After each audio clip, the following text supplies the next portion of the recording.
One thing I don't like about it is when you throw water on top, half of that water ends up on the floor.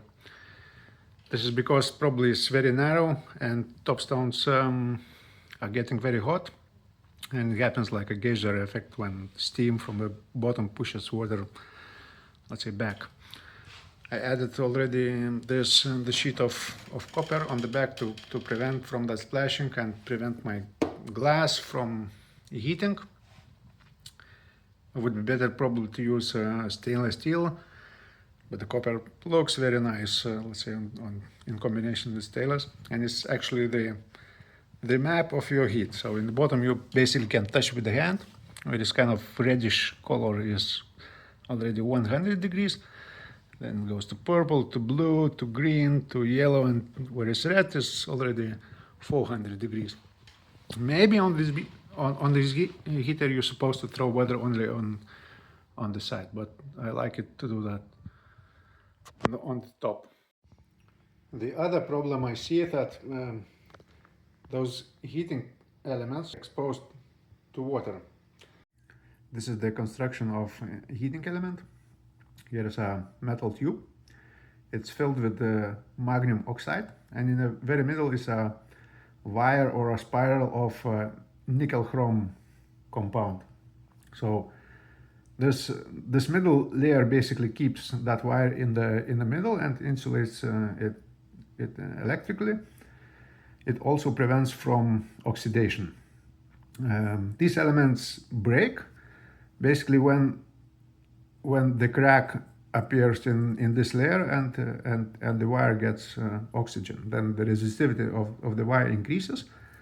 Instead of, let's say, glowing red or orange, at that point it starts glow yellow or white, and then this wire melts and the entire thing breaks.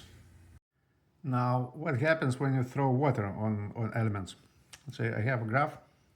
Here is a time, let's say 1 second, and here is a temperature. So those elements normally work in from 600 to 700 temperature. They can work forever in that temperature. So when you throw water on the 600 degrees element, water never touches the metal.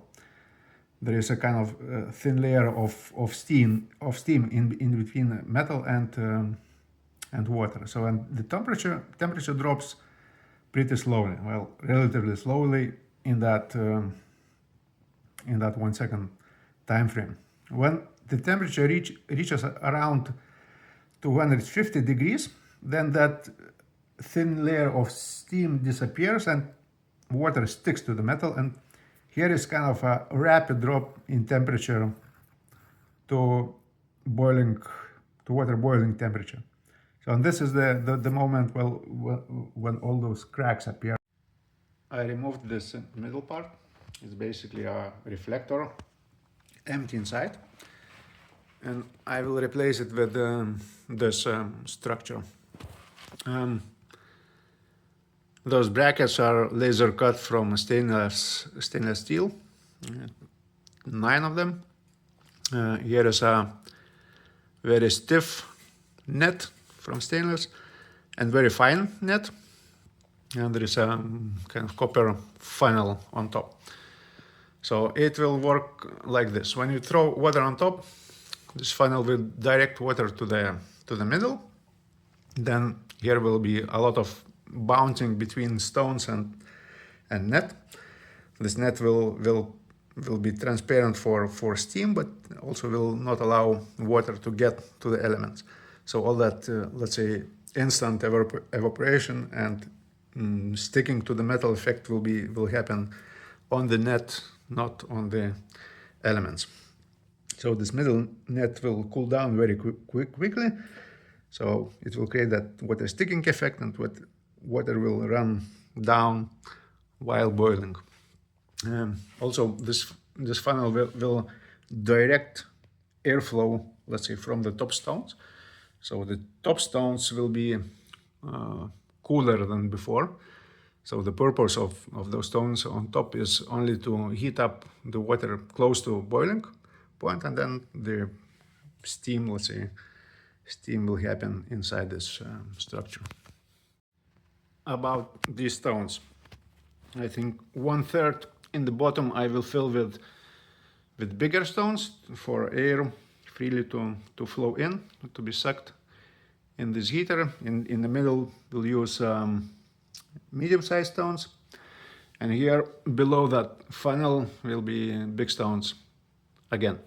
On the top I will using smaller random stones, let's say, to create multiple paths for water.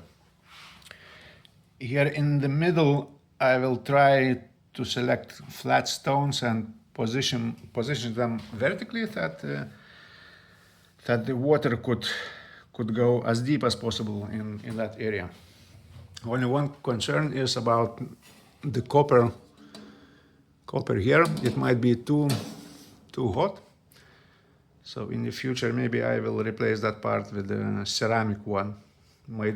My daughter made me a gift 3 times to ceramic glasses, so I already know what I will be doing. Definitely not a cup. If ChatGPT calculations are correct, so inside of this I should fill 5 kilograms of stones. It should process 200 milliliters of water to steam, and the recovery time should be around 1 minute. It's 300. It's a bit more than this can handle, so I will do that slowly.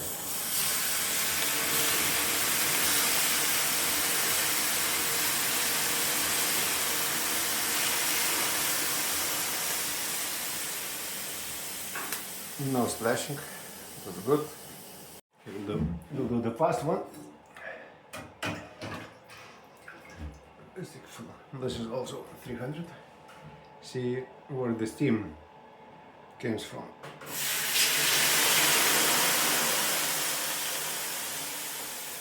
The sound is perfect. This is the next morning, checking out that copper funnel survived.